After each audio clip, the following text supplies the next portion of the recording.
Bom dia a todos. Bom dia. Acabou que precisei deixar Pronto, ele novamente. Lúcia, tudo certo para a gente começar? está tudo certo, está tudo certo. Só estávamos à sua espera. É a bondade. Obrigado. Antes de tudo, deixa eu começar a compartilhar para a gente poder conversar um pouquinho, né? E eu já falo mais sobre essa iniciativa, sobre essa parceria que tem ganhado meu coração cada dia mais. Deixa eu compartilhar com vocês algo bem bacana.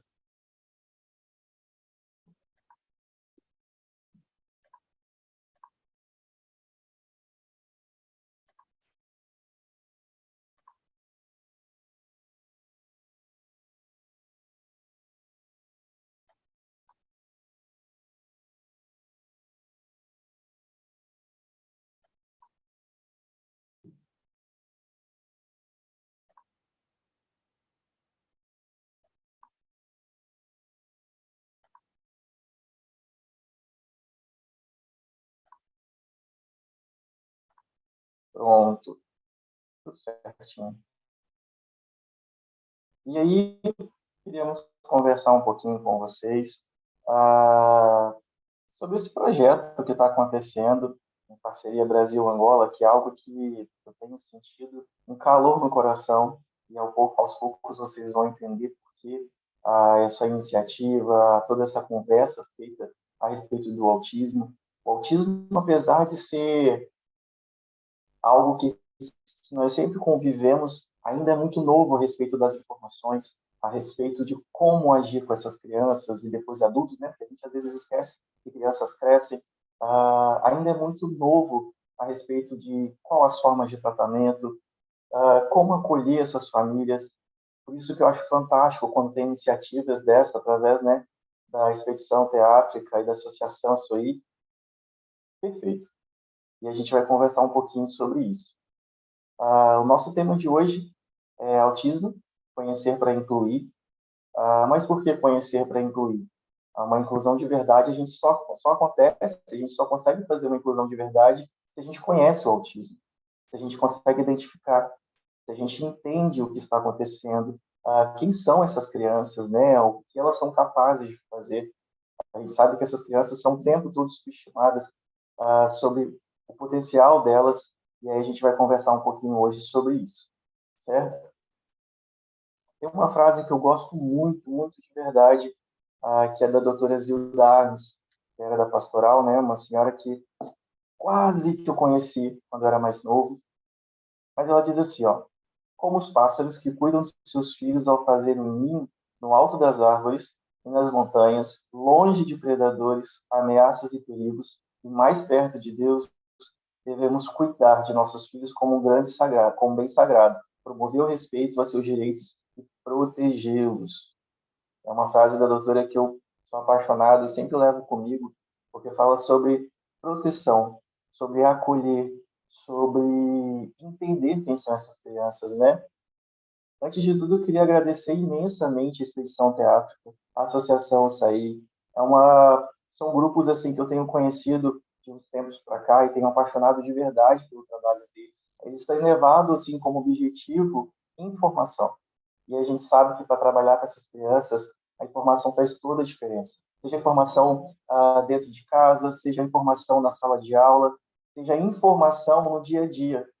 Eu trabalho diretamente com o público através de treinamentos dentro da escola, com empresas que querem lidar com o atendimento com essas pessoas autistas. E a gente vai ver que não são tão poucos assim. A gente precisa entender também que o autismo ele está presente no nosso dia a dia. E às vezes a gente nem sabe que a gente está lidando com uma criança autista. Então a informação faz toda a diferença. Eu queria agradecer demais a Expedição Interáfrica e a Associação Açaí, falar que é um trabalho fantástico que eles estão fazendo. E isso não tem preço, né?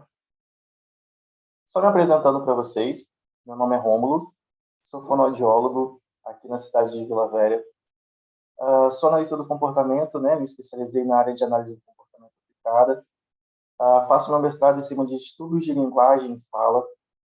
e eu tenho trabalhado bastante nessa importância da tarefa de levar informação para as pessoas. A informação que a gente sempre preza, que a gente sempre cuida com o objetivo de chegar até o ouvido dessas famílias. Eu tenho uma empresa chamada Te Acolher Fonoaudiologia, e a gente trabalha simplesmente no fato de acolher, de abraçar essas famílias, de pegar na mãozinha da mãe ali e do pai, desde a identificação dos primeiros sinais até o encaminhamento para quais profissionais trabalhar, para quais profissionais que aquela criança precisa. Então, tem sido um trabalho muito fantástico e todos os objetivos de vida têm sido em torno disso, de acolher. E para a gente começar, eu queria só deixar aqui a descrição sobre o que é o autismo. Né? É uma descrição que a gente consegue encontrar em todos os lugares, e ela fala assim, não, o transtorno do espectro autista é um distúrbio do neurodesenvolvimento, caracterizado por desenvolvimento atípico. Quando a gente fala de desenvolvimento atípico, ou seja, o que é o atípico? Atípico é tudo aquilo que não é típico, ou seja, que não é esperado pelos pais, pela sociedade, ou seja, tudo aquilo que é esperado e vem diferente do que é esperado.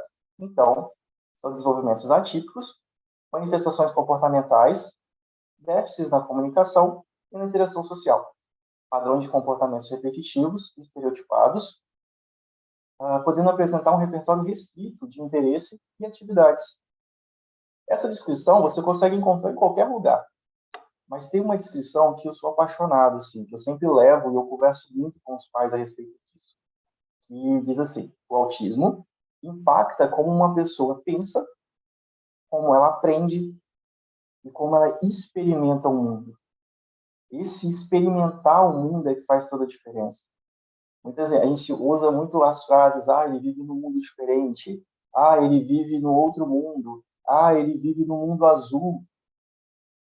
Não, ele vive no mesmo mundo que a gente, eles sentem as mesmas coisas que a gente. A única diferença é que eles experimentam o mundo bem diferente. Eles experimentam o mundo de forma diferente.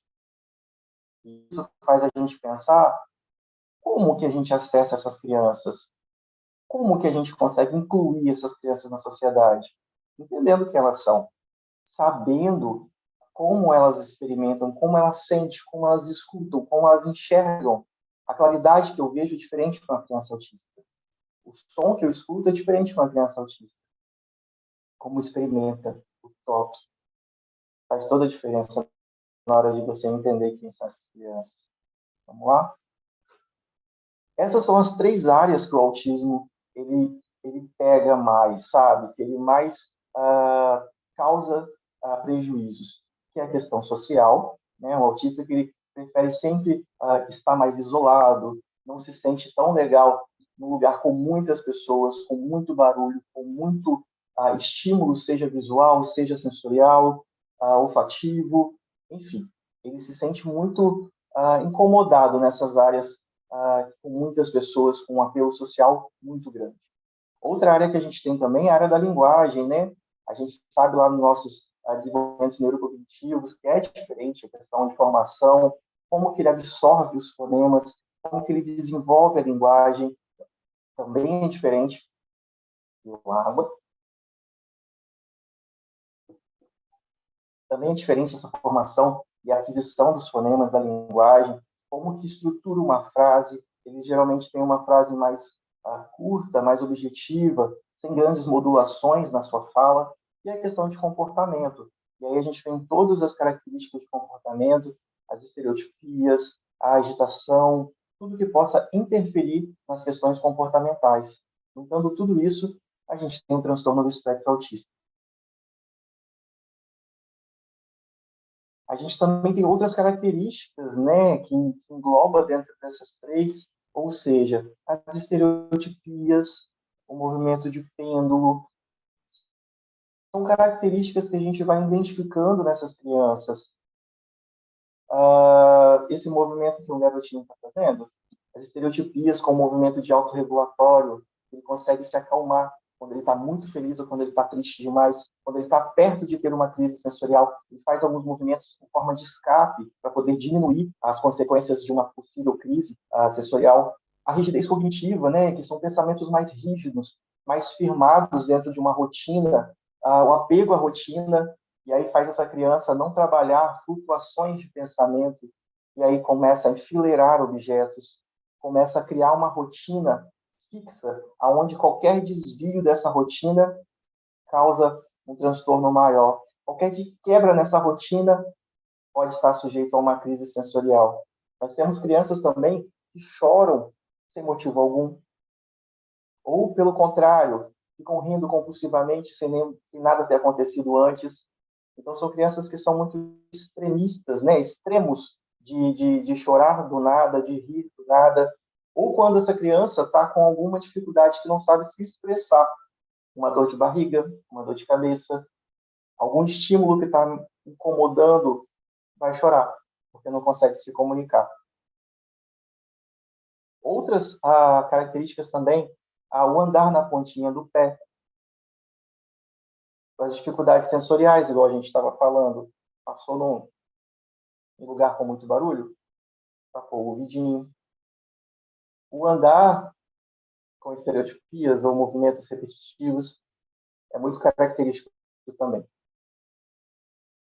Outras características também que a gente consegue identificar, e é bom que as pessoas entendam como identificar essas características, porque faz parte do nosso trabalho saber identificar, saber como conversar e acessar essa família e mostrar a importância de ter um diagnóstico precoce mais rápido, de ter uma intervenção mais rápida, para a gente poder correr de todos esses prejuízos.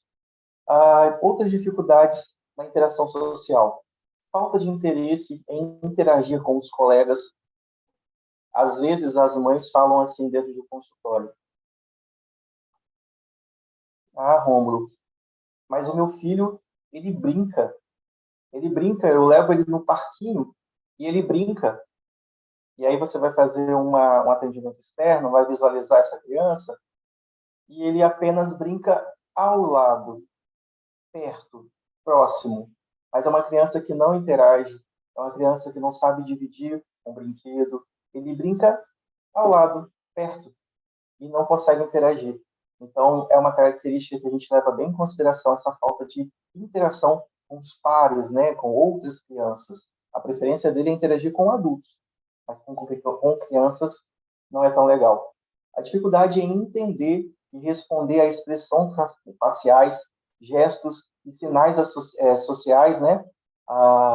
Eu costumo falar assim, que a gente contar piada com um adulto autista é muito difícil. É difícil porque eles não entendem nas entrelinhas, sabe? Quando você está conversando com uma pessoa e você faz assim algum gesto que alguém está chegando, que é para mudar de assunto, dificilmente ele consegue entender, porque eles são muito rígidos na hora de entender o que está sendo falado. E o que está nas entrelinhas acaba passando um pouco mais despercebido.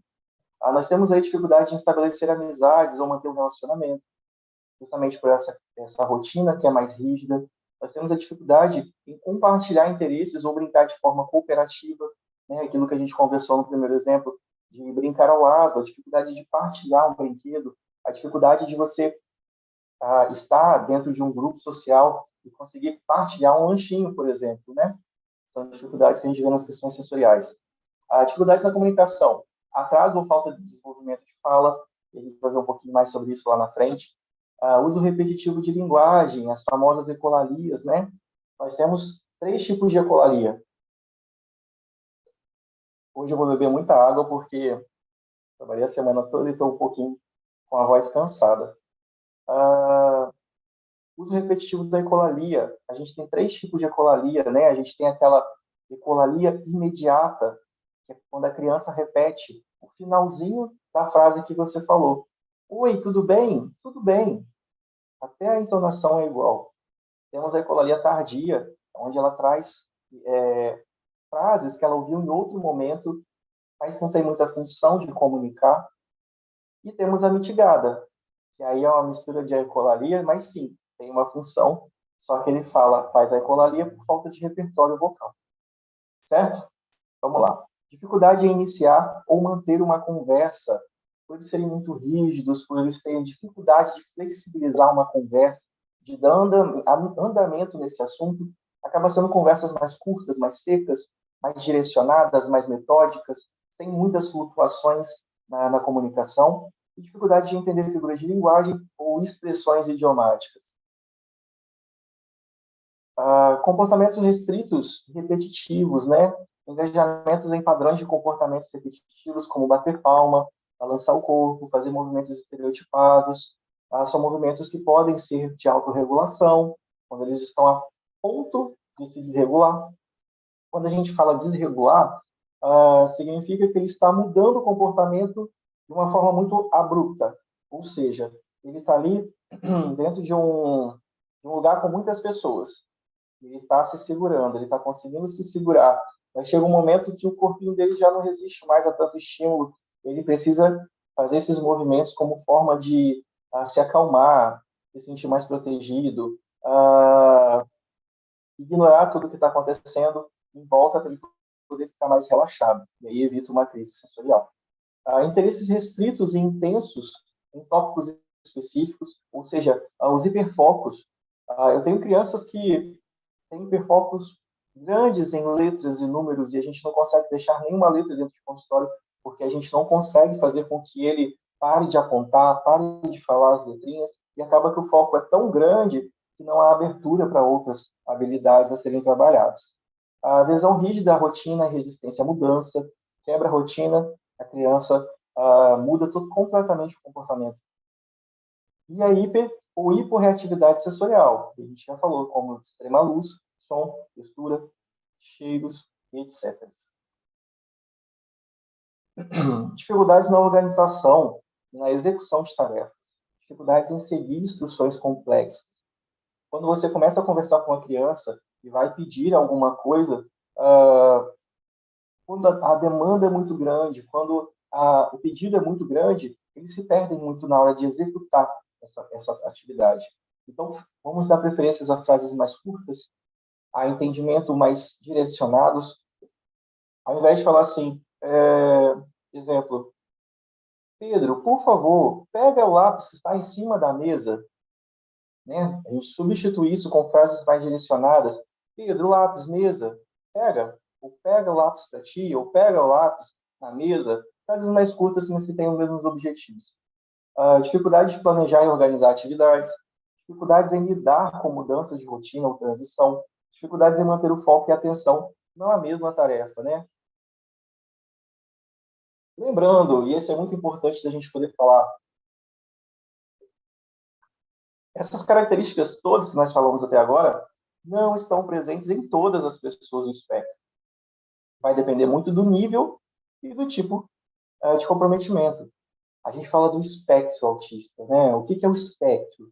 O espectro é como se você pegasse numa mesa e abrisse vários leques, muitos, muitos, muitos. E ali, cada leque é de uma forma diferente, de um jeito diferente, uma criação diferente, habilidades diferentes, experiências diferentes, e isso faz o autismo tão fantástico. Eu falo muito sobre você ser expert em autismo, saber tudo sobre o autismo. Mas quando um paciente chega no seu consultório, ou quando um aluno novo autista chega na sala de aula, você tem que pegar todo o seu conhecimento sobre o autismo, guardar no seu bolso e você ir retirando tudo que você precisa à medida que aquele aluno vai necessitar desse olhar mais refinado. Porque nenhuma criança autista é igual a outra. Então, todas as características podem estar presentes em muitas facetas do autismo. E é isso que faz o autismo tão fantástico. Eles serem diferentes, individuais, ser único. É muito legal trabalhar com isso. O diagnóstico do autismo ele é essencialmente clínico. Ou seja, não existe um exame que possa ser feito para você identificar o autismo. Não é um exame de imagem, não é um exame de sangue, um exame laboratorial. Não existe isso. O diagnóstico do autismo ele é essencialmente clínico. Ele é realizado através de observação direta do comportamento e uma entrevista bem legal com os pais, cuidadores, professores, terapeutas que seguem essa criança, que orienta, ou seja, as pessoas mais próximas que convivem com eles. Então, a gente precisa levantar todas as informações. É só um profissional que faz o diagnóstico? Não. O diagnóstico bem feito, ele precisa passar por muitos profissionais. Psicopedagogo, o professor, psicólogo, TO, fono. Então, é uma equipe muito grande para a gente poder fechar um diagnóstico bem bacana. Geralmente, esse diagnóstico acontece geralmente, porque não é sempre, principalmente em meninas, mas geralmente esse diagnóstico é feito ali antes dos 3 anos de idade, né? Os primeiros sinais, eles já aparecem ali com 1 ano e 8 meses, 1 ano e 6 meses, 1 ano e 8. Então, ele já começa dando características que fazem alertar a atenção. Mas a gente tem uma parcela grande de crianças que não foram diagnosticadas e hoje se tornaram adultos autistas sem diagnóstico, enfrentando Deus sabe como o mundo, com todas as suas dificuldades, com todas as suas síndromes de inferioridades, falta de entender quem ele é no espaço, porque não foram diagnosticados no passado. Vamos lá. E aí a gente tem a fonoaudiologia como uma porta de entrada para o início do processo de investigação de uma criança autista. E aí a gente vai falar o seguinte, a gente vai conversar sobre isso. Por exemplo, a gente tem uma criança autista não diagnosticada, mas com muitos sinais de alerta, muitos. A criança que anda na pontinha do pé, a criança que tem uma seletividade alimentar, a criança que tem as estereotipias, mas tudo isso, a família ali dentro de um processo de negação, de não querer buscar o diagnóstico por se sentir mal, insegurança, as fases de negação mesmo que a família pode vir apresentar, acaba justificando esses sinais de alerta. Por exemplo, a criança anda na pontinha do pé, coloca uma meia, o chão está frio. Ou tem as estereotipias. Olha só que bonitinho, ele imitando a rodinha, ou imitando, brincando. O hiperfoco, né, de ficar rodando a rodinha, de não dar função específica para aquele brinquedo. Então, tudo é justificado. Mas existe uma característica que os pais, quando começam a perceber, não escapa, que é o atraso de fala. Então, quando essa criança apresenta um atraso de fala significativo, é a hora que eles, não, tem alguma coisa de diferente. E aí começam a buscar ajuda e acaba que a maioria dessas crianças que estão no processo de início de investigação chega para dentro de consultório da fonoaudiologia, por causa do atraso de fala. E aí, quando você vai olhar aquela criança, você percebe que todas as outras características foi negada, foi deixada de lado. Mas agora que o vizinho está falando que, nossa, mas esse menino já era para estar falando. Ou quando os próprios pais identificam um atraso, porque compara com o filho mais velho. Não, mas o meu outro filho falava já nessa idade. Então, o atraso de fala tem transformado a fonoaudiologia como uma grande porta de entrada no processo de investigação.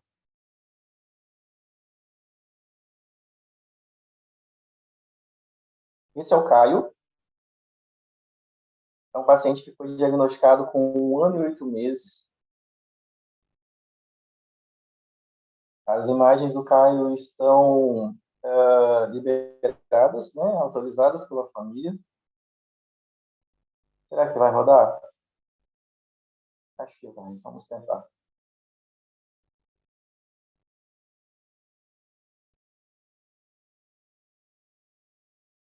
Não tem problema, a gente vai dar continuidade, porque eu acho que não vai.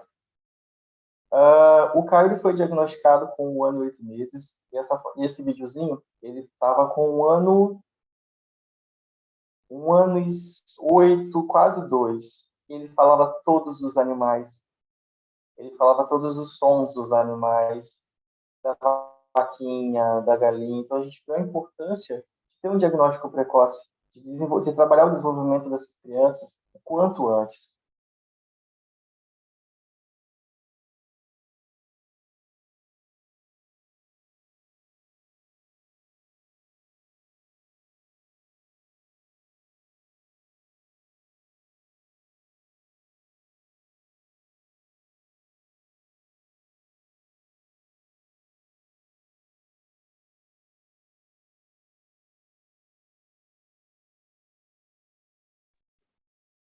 Oi,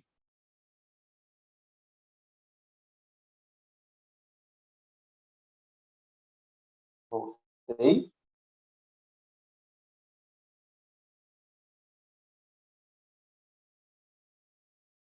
Sim, por favor. Estamos a Voltei, ouvir. tá tudo certo. Vou continuar. Eu acho que a Sim, sim, internet pode. falhou aqui. Ok, ok. Pode ser, senhor, por favor. Perfeito, vamos continuar. Ok. Embora seja bem amplo, né, a questão do espectro autista, ele tem uma escala definida de avaliação baseada no nível de dependência da pessoa, que são os níveis de suporte. A gente tem dentro do espectro autista três divisões de graus, né? O grau 1, o grau 2 e o grau 3. O que vai ser definido a respeito de qual grau aquela criança tem do autismo é o nível de suporte que ele tem, o nível de dependência de um responsável para poder fazer as suas funções. Ou seja, uma criança com grau 1, espera-se que ela consiga se desenvolver dentro do esperado, que ela consiga fazer suas atividades, consegue fazer uma faculdade, casar, manter uma família, ter um diálogo perto do esperado. Eu falo perto do esperado porque eles conseguem fazer, independente se as pessoas falam que eles conseguem fazer. A gente tem um grau 2, que apesar de toda a independência, através de toda essa querer ser mais independente, mesmo assim ainda precisa de um suporte de um adulto, seja na hora de tomada de decisão, seja na hora de escolher alguma coisa ou de direcionamento, ele precisa de um adulto do lado. A maioria dos graus 2 só são 2 por falta de fala, são crianças que não falam, então precisa de uma dependência. À medida que a criança for desenvolvendo essas habilidades, o grau ele pode reduzir. Exemplo, Rômulo, eu tenho um filho de grau 2. Ele pode ser grau 1? Pode. Se fizer uma intervenção bacana, se você trabalhar tudo aquilo que falta no desenvolvimento, ele consegue reduzir o grau dele, consegue reduzir o grau dele de dependência de uma responsável.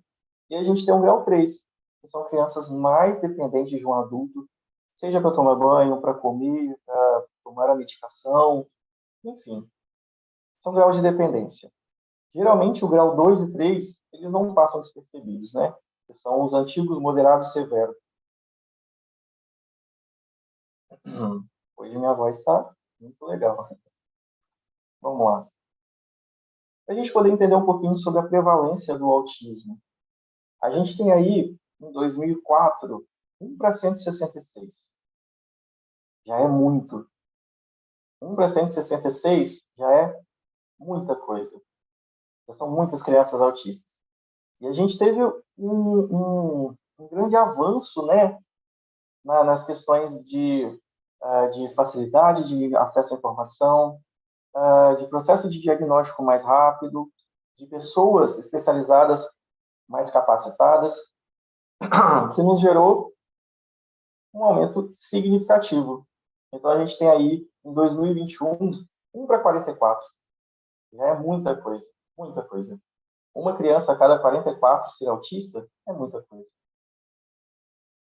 Em julho de 2022, ano passado, foi publicado um estudo com 12.554 pessoas, aonde foi revelado o número de prevalência de autismo entre 1 para 30, né, em crianças pesquisadas de 3 a 17 anos, que foram dados colhidos lá nos Estados Unidos pelo CDC, de 2019 e 2020.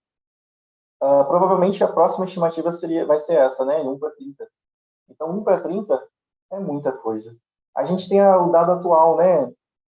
Por exemplo, em 1987, quando eu nasci, era 1 para cada 1.400 autistas. Um autista para cada 1.400 nascidos. Hoje, a estimativa que a gente trabalha, de acordo com o CDC, e é uma fonte que a gente usa dos Estados Unidos, porque aqui no Brasil ainda não tem um dado muito relevante a respeito dessa prevalência. Então, a gente usa muito essa do CDC, que é 1 para cada 36, certo? Então, a gente já tem 1 para cada 36. Só para a gente conseguir visualizar melhor a prevalência, 1 para cada 30. É muita gente. Imagina uma sala de aula com 30 crianças. Quantas crianças autistas tem ali, né? Muitas delas não investigadas, não diagnosticadas, mas com todas as faltas que ainda tem. Ah, uma das coisas que eu sempre falo é sobre a romantização do autismo. O autismo nunca foi e nunca vai ser algo fácil de lidar. A gente fala sobre graus de níveis de suporte, né? O grau 1. Por que agora não se chama mais grau leve? Porque até mesmo o grau 1, ele não é leve nada. O grau 1, ele tem as suas deficiências, ele tem as suas faltas. E uma crise também de grau 1 precisa ser manejada pela família do mesmo jeito. É dificílimo você ter uma criança grau 1 que não dê crise, que não tenha ansiedade, que não precise de um apoio psicológico, principalmente ali quando estão crescendo, na adolescência, e começam a se entender. Então, o grau 1, ele é difícil, ele não é leve, ele é pesado igual os outros. Então, eu sou um profissional que eu jamais vou romantizar o autismo.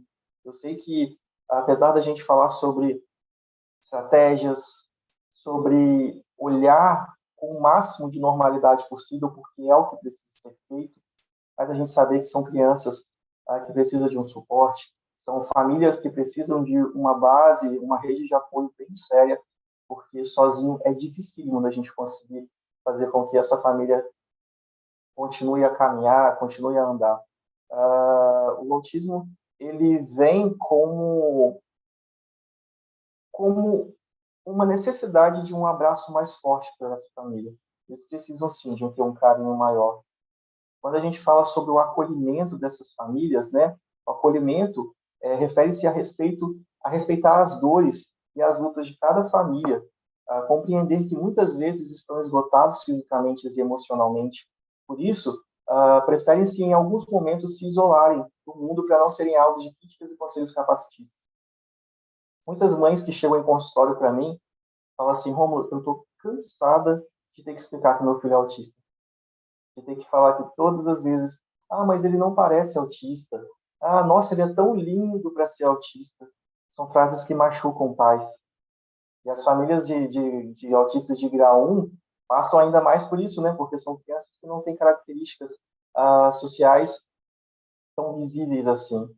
A gente sabe que acolher essas famílias e abraçá-las sem julgá-las, levar palavras que edificam quando se sentirem os piores pais que existam, mas acima de tudo, é saber respeitar o momento que cada um vive e principalmente deixar de lado qualquer tipo de julgamento ou olhar piedoso.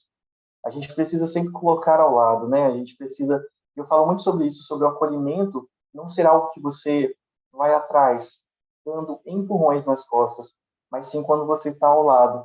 E às vezes, quando os pais estiverem cansados, você emprestar o seu ombro de apoio.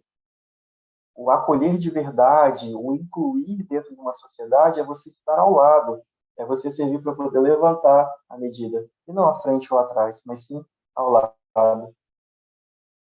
O acolhimento pode estar presente nas relações humanas em todos os momentos da vida, e seu significado pode ir além das conceituações pré-estabelecidas pelos direitos humanos.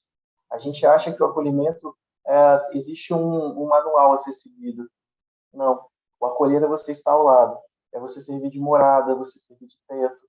Às vezes é só a gente precisar assim: você quer um abraço?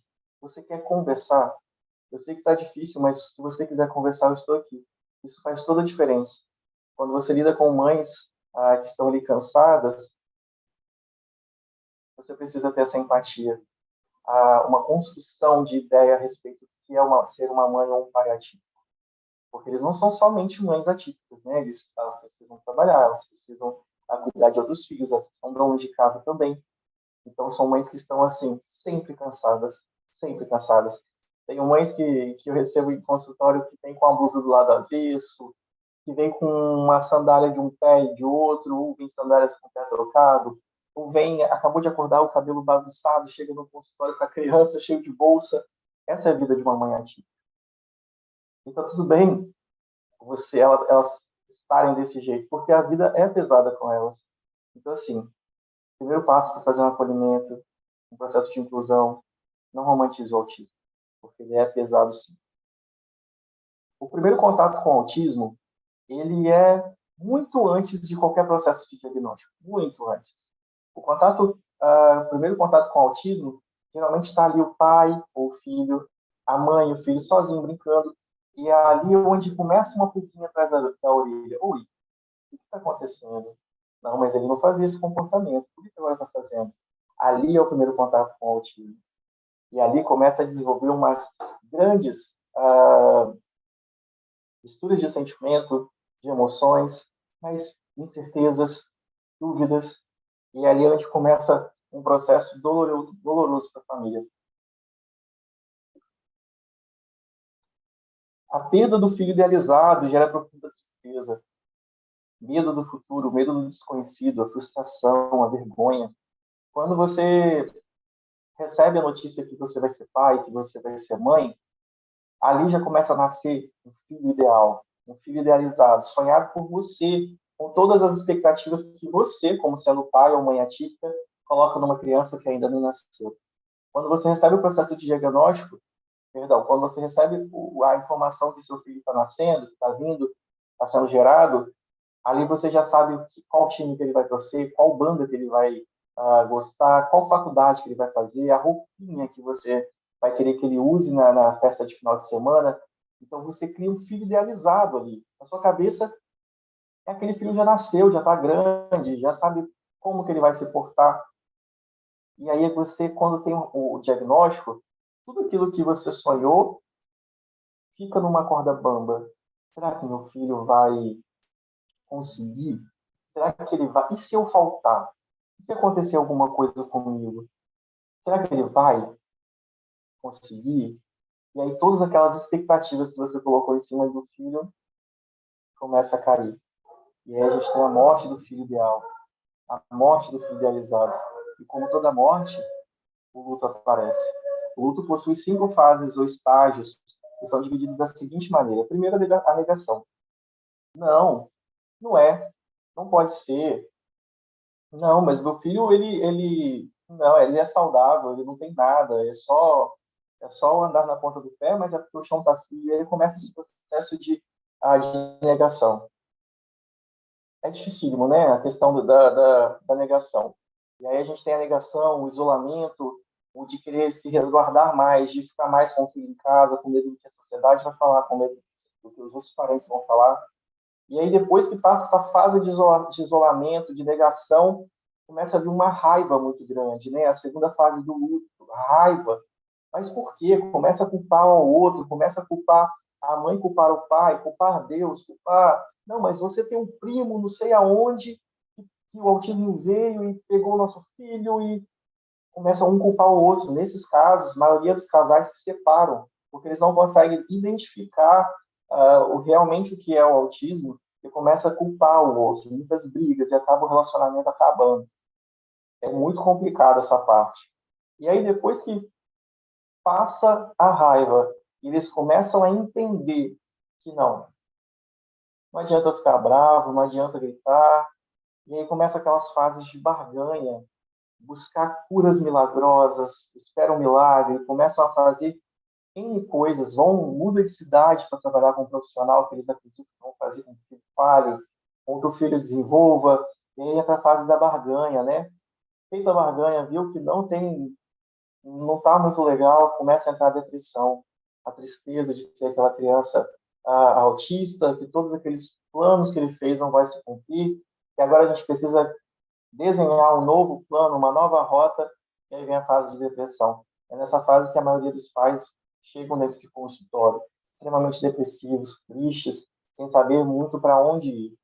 E aí, depois que faz a fase de depressão e a gente trabalha, disciplina esses pais, dá informação, capacita eles, olha, vamos fazer isso, vamos mostrar isso, vamos trabalhar dessa forma, a gente começa a ter aceitação. O processo de aceitação ele é libertador para a família. Eles começam a ter ali uma nova visão daquele filho. Como que aquele filho começa a se desenvolver melhor se você fizer dessa forma. E aí, meus amigos, é libertador. É nítido a diferença que você vê numa família quando existe um processo de aceitação, né? Aquele processo em que a ficha cai e os pais eles começam a aceitar a nova realidade. É como se aquela criança que estivesse ali o tempo todo com eles nascesse de novo. Os vínculos maternos ali, paternos, desculpa, são estabelecidos e provam ser uma união muito mais fortalecida do que antes. Porque agora, meus amigos, que o filho idealizado foi embora, eles têm o que a gente chama de filho real, aquele filho realizado, aquele filho que eles têm uma percepção incrível a respeito de quem é aquela criança.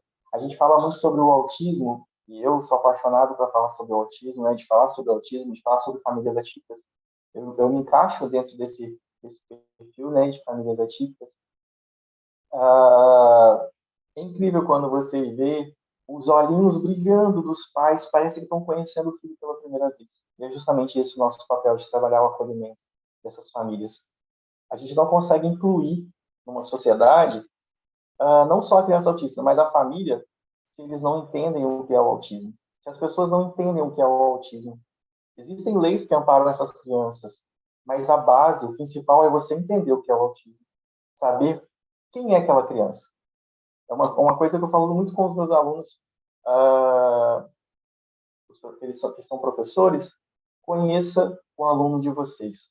Eu costumo falar que a gente, quando trabalha com autismo, a gente cuida do amor da vida de alguém. Isso faz toda a diferença na hora de você trabalhar com essas crianças, de acolher essas famílias, de você mostrar que aquele filho que está ali é o mesmo que você vai levar para casa. Não é o autismo que vai limitar aquela criança. Aquilo ali é a sua criança. Pode ser bagunceira, pode ser agitada, pode, mas é a sua criança. Ele não vai mudar por causa de um diagnóstico. Pelo contrário, o diagnóstico é libertador. Ele vem para poder direcionar quais são as próximas atitudes, quais são os direcionamentos, do que a criança precisa para se desenvolver perto do esperado. E aí a gente tem um filho real. Eu sou apaixonado pelo filho real. Uma outra frase que eu gosto muito e eu uso bastante sobre isso, já vou encerrar. O autismo participa da nossa humanidade tanto quanto a capacidade de sonhar. Né? Eles estão próximos da gente, tanto quanto a nossa capacidade de sonhar. Eles não vivem em outro mundo, vivem no nosso, ao nosso lado, e sentem as mesmas coisas que você e eu. Que a inclusão seja uma regra e jamais uma exceção. A inclusão é um processo. É muito maior do que você simplesmente ter uma vaga preferencial. São atitudes, são direcionamentos, são olhares diferenciados. E a gente consegue fazer uma inclusão de verdade. Então, se eu tivesse que deixar algum conselho para quem estiver me ouvindo hoje ou daqui a um ano, 10 anos, conheça a criança. Entenda quem elas são. Toda criança autista é uma criança. Então, trate-a como criança. Na dúvida, trate-a como criança. Queria agradecer imensamente à Expedição Teátrica, à Associação Açaí, e dizer que o trabalho que vocês fazem, esse trabalho missionário, esse trabalho de levar informação para quem mais precisa, ele é transformador. E as transformações, elas vêm muito maiores do que a gente consegue imaginar. São transformações que vêm de dentro para fora. E essas são as mais importantes. Tá bom? Esse é o QR Code do meu Instagram. Vou deixar aqui. Fiquem à vontade. Estou à disposição de vocês para a gente poder conversar mais. Deixa eu voltar para a salinha.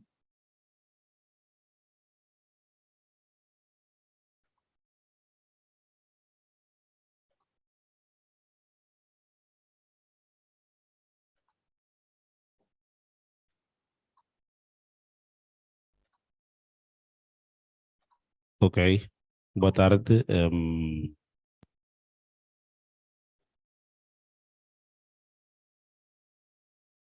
Nós temos algumas questões para colocar. Não sei se podemos. Podemos?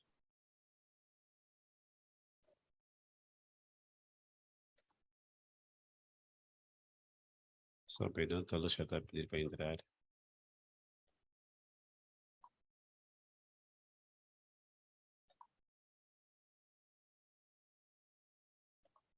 Pronto.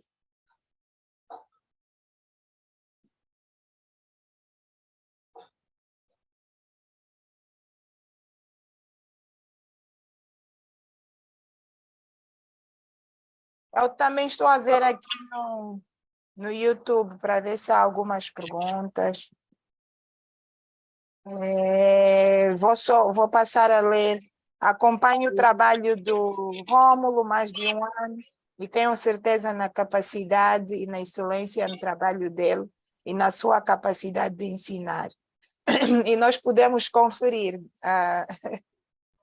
uma palestra elucidativa, ok, palestra excelente. São alguns dos comentários no canal do YouTube. Aqui, a importância da equipa multidisciplinar para o diagnóstico. São alguns dos takeaways ou de algumas contribuições que algumas pessoas deram no YouTube. Então, vamos perguntar aqui ao nosso time, que incansavelmente esteve a trabalhar para fazer com que isto acontecesse da melhor maneira. Pedro, disseste que tinhas uma questão? Sim. A minha questão é a seguinte: eu queria saber o que é que leva uma pessoa a ter autismo? Perfeito. O autismo, ele ainda é uma causa muito investigada. Ainda se procura muito saber sobre o autismo, mas o que a gente sabe é que a maior parte dela é por questões genéticas, mas não é tudo. A gente sabe hoje também que desde o momento que a criança é concebida, né, através ali da fecundação, desde aquele iniciozinho ali da base da vida, a gente já consegue identificar que muitos fatores podem desencadear uma formação que leva ao autismo. Seja por questões ambientais, a gente tem estudos que falam sobre algumas substâncias que são ministradas durante a gravidez que podem trazer o autismo, como o ácido fólico em excesso, ferro em excesso. A gente vê muito mães aqui no Brasil, eu não sei como que é a realidade de Angola, mas aqui no Brasil já existe, por exemplo, a mulher está preparando para engravidar. Então, independente, já coloca ali dentro de uma dieta que tem ferro, né, a suplementação. Só que a mãe também come muito alimento que é rico em ferro e acaba tendo um excesso de ferro. Então, essas questões, né, que fazem parte do dia a dia, da rotina dessas crianças autistas, das mães, perdão, atípicas, já são construídas e investigadas. A gente tem aí estudos que falam sobre traumas que acontecem na vida da mãe durante a gestação, o excesso de hormônios que são liberados durante a gravidez, que podem gerar algumas malformações, alguns desenvolvimentos que não são tão legais, algumas trocas ali dentro no processo de criação desse vínculo, desse bebê, que levam substâncias, hormônios, até mesmo o próprio sangue que seja rico em outra substância. Então, existem N fatores para o autismo. Falar que o autismo é somente genético, não dá. Existem uma parte sim, que é genética, mas existem muitas outras características que se desenvolvem que fazem o autismo aparecer. Ok, obrigado.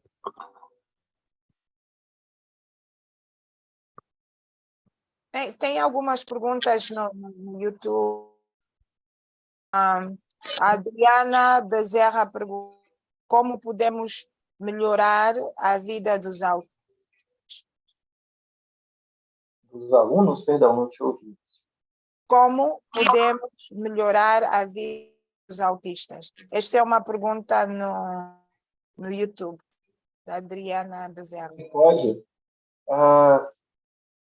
Existem muitas realidades, né? A gente tem realidades aí de crianças que têm condições de estarem dentro de uma terapia. A gente tem crianças que têm condições de estarem dentro de uma escola, trabalha a inclusão, que trabalha nesse processo de abraçar essa família, como a gente também tem muitas crianças, e eu posso te dizer que a maioria delas, a gente chama muito sobre o autismo invisível, né? Aqui no Brasil, por exemplo, as crianças de periferia, crianças que vivem em comunidade mais carente, ou até mesmo crianças que estão em lugares que o Sistema Único de Saúde aqui do Brasil não chega, são crianças que passam a vida a infância toda sem ser diagnosticada. Então, a gente tem ainda uma grande parcela, e a maioria, de crianças que não são diagnosticadas. Então, como que a gente pode fazer? Eu trabalho muito sobre o processo de investigação, a importância do atendimento precoce desses meninos. Então, o que a gente pode fazer é tentar identificar o mais cedo possível. A gente pode não saber, Lúcia, que aquilo ali aquele quadro se trata de um autismo, mas a gente precisa identificar que existe alguma coisa diferente. A gente precisa identificar que ali precisa ser investigado. E aí que está a importância de fazer papéis igual vocês estão fazendo, de levar informação, que é o que faz toda a diferença. Como que a gente consegue melhorar a vida do autista? Diagnosticando, sabendo o que falta naquela criança, como que pode ser feito, se ele precisa ou não de alguma medicação, se ele tem alguma outra situação de comorbidade, por exemplo, se ele tem um TDAH, se ele tem uma seletividade alimentar, se ele tem qualquer outra comorbidade, identificando, ou seja, conhecendo quem é aquela criança. Acredito que em Angola também tem leis que amparam essas crianças, então a gente precisa correr atrás de saber quais são as leis do meu local, da onde eu estou, e correr atrás dessas leis. A gente precisa fazer o máximo possível para dar condições a essas crianças se desenvolverem.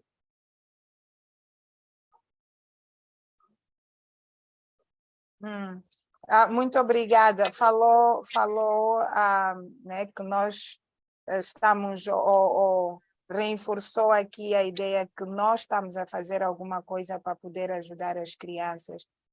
Eu queria só tirar aqui 2 segundinhos para apresentar a fundadora e presidente da associação, não é? Ela também teve um histórico nesse espectro da saúde mental, ou tem tido.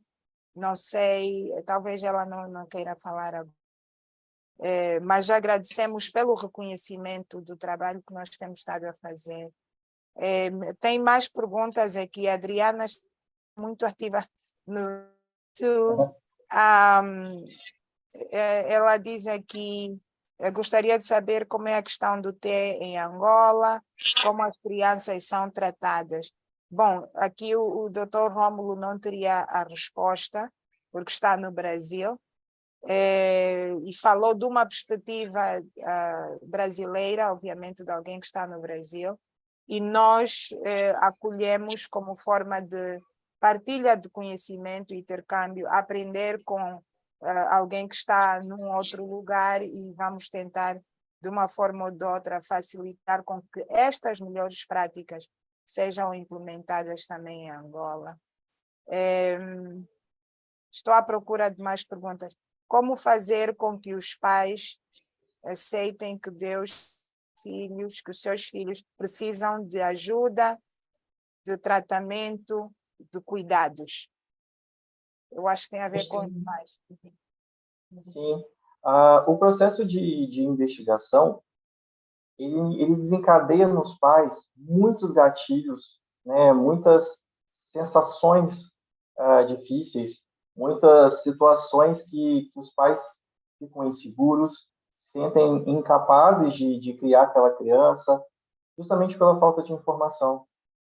A gente, a qualquer momento, se começar a investigar, exemplo, tem uma criança que vai iniciar um processo de investigação. Naquele processo, naquele momento específico, a criança não é o foco. Se existe ali um processo que está começando, um diagnóstico que está começando, a criança ela fica stand-by um pouquinho e a gente foca nos pais, porque é a partir deles que começa um processo de diagnóstico, de investigação.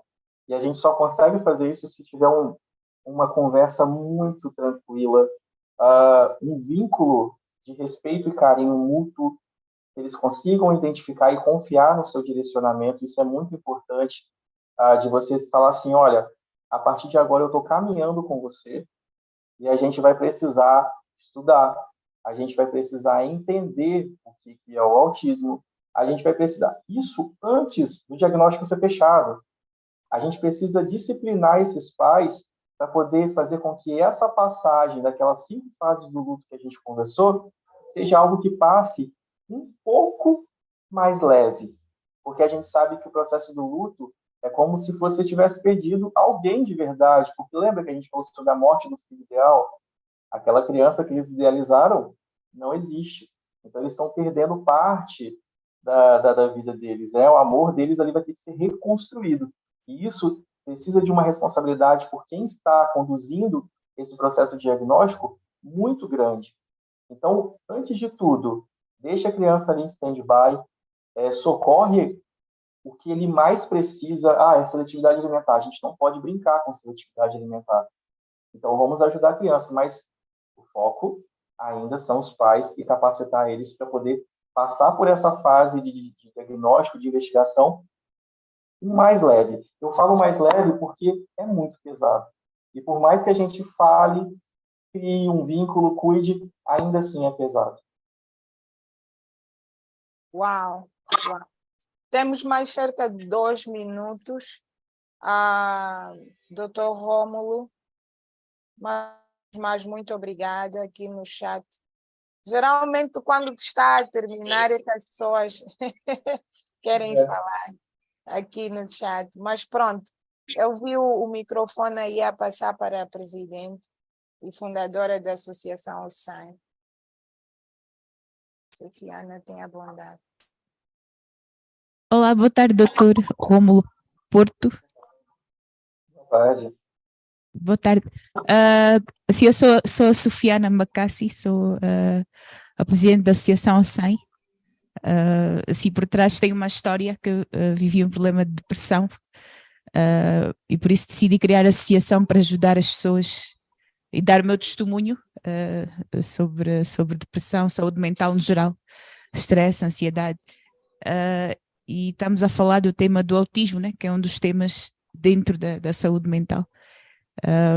Então, queria agradecer a sua presença e foi muito boa a palestra que fez. E também queria fazer uma pergunta em relação ao autismo. Existem vários tipos de autismo, né, desde o leve ao mais grave.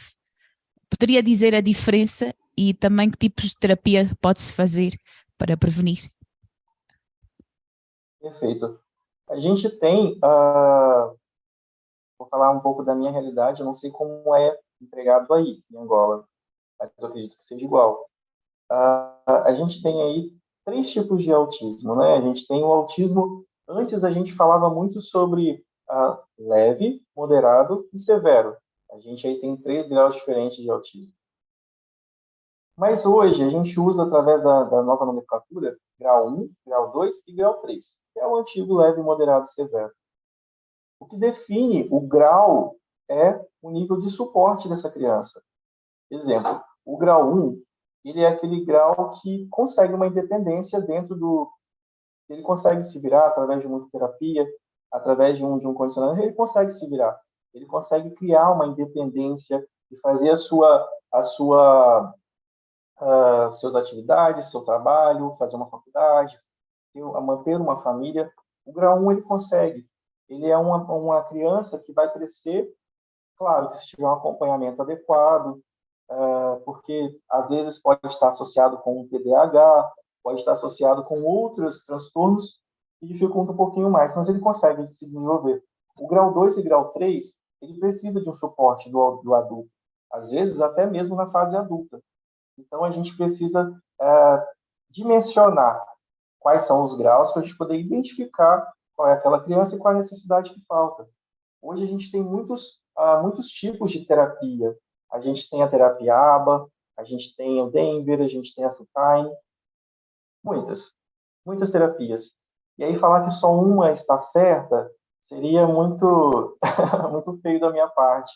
A gente vê coisas boas em todas as terapias. A gente sabe que o mais indicado é a terapia ABA, né, que trabalha com foco na análise do comportamento, aonde o paciente ali ele é o agente responsável por aquele atendimento. A gente precisa focar no que falta nele. E aí tem todos os trabalhos de habilidades sociais, a gente sabe que hoje o mais indicado do autista é a terapia ABA, mas existem N coisas junto com essa terapia ABA. A gente tem a capacitação dos pais, a orientação familiar, a gente tem o manejo da medicação, por exemplo, quando uma criança precisa assim, da medicação, porque a medicação ela entra dentro do trabalho do autismo, né? Porque existem ali crianças que têm uma ansiedade muito aflorada. E também a gente fala sobre medicação, mas existem outros meios de trabalhar essas questões. A gente tem aí algo que está crescendo muito, e eu trabalho muito com isso, que é a aromoterapia, né? Que são o manejo dos óleos essenciais. A gente tem visto ganhos muito bacanas a respeito de atenção, de memorização, de comportamento. Então, a gente tem muitos trabalhos, muitas linhas de pensamento que pode abranger essa criança.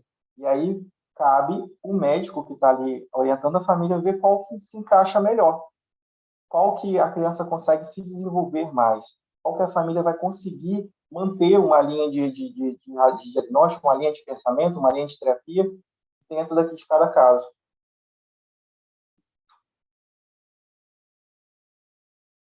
Uau, muito bom. Passamos um bocadinho da hora. Não sei se alguém tem mais alguma pergunta aí no time, ou sem, ou vamos ver também aqui. Dicas maravilhosas, parabéns. Como podemos identificar um autista? Eu acho que isso está na apresentação. Eu acho algumas dessas perguntas estão na sua apresentação. Então, vamos convidar as pessoas para assistirem. Vai estar gravado para assistir quantas vezes quiserem. Vamos aqui aproveitar, uma vez mais, agradecer a amabilidade, a bondade do Dr. Rômulo por se juntar a nós via Expedição T-África.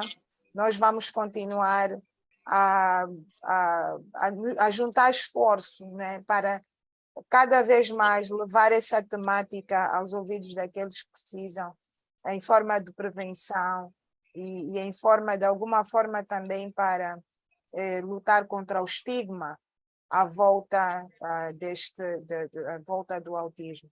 Então, doutor Rômulo, uma vez mais, muito, muito obrigada. Agradecemos, a Associação OSAM agradece pelo seu conhecimento, pela sua destreza e pela partilha de sua energia e tempo. E se tiver mais alguma coisa para dizer antes de encerrarmos, por favor, bondade. E só para dizer àqueles que estão a assistir no YouTube e também no Instagram, está em direto, que nós vamos estar aqui durante o mês de outubro a falar desta temática de várias perspectivas. Então, para as pessoas estarem atentas na nossa agenda e se juntarem a nós sempre que nós tivermos um especialista a falar desta temática tão importante, não só em Angola e no Brasil, mas também no mundo inteiro. Obrigada. Eu queria mais uma vez agradecer a oportunidade de estar com vocês. Foi aquilo que eu falei, lugares que dão lugares de fala para esse tema tão importante precisa ser valorizado. Queria parabenizar muito a Associação SAI, dizer que eu fico muito arrepiado quando eu vejo lugares que lutam por esse espaço, por levar informação para as pessoas, e eu peço muito a Deus que outros lugares se mobilizam pela iniciativa de vocês. É algo muito bacana, é uma luta diária que a gente tem de fazer com que a informação chegue até essas famílias. Eu sei que muita gente bacana vai passar por aqui. São pessoas que têm um nome muito, muito forte na comunidade autista. Vocês vão absorver deles o máximo possível. Esse foi só o pontapé inicial da gente poder entender a importância da inclusão dessas crianças autistas, dessas famílias atípicas, falar que o abraço desses pais, à medida que você conhece seu filho, ele se torna mais fácil, mais forte. E aí eu queria agradecer de novo a vocês, a Aline, né, da Expedição Teáfrica, é uma pessoa que tem sido luz na minha vida, porque a gente que tem, e eu acredito que vocês também, esse espírito missionário de poder levar a informação, de poder levar esse carinho, não tem preço. Eu queria me colocar à disposição de vocês, sempre que precisar, é só me chamar que eu vou estar aqui juntinho com vocês, tá bom? Tá bom, Beijo muito grande. obrigada. Beijo grande. Tchau, tchau.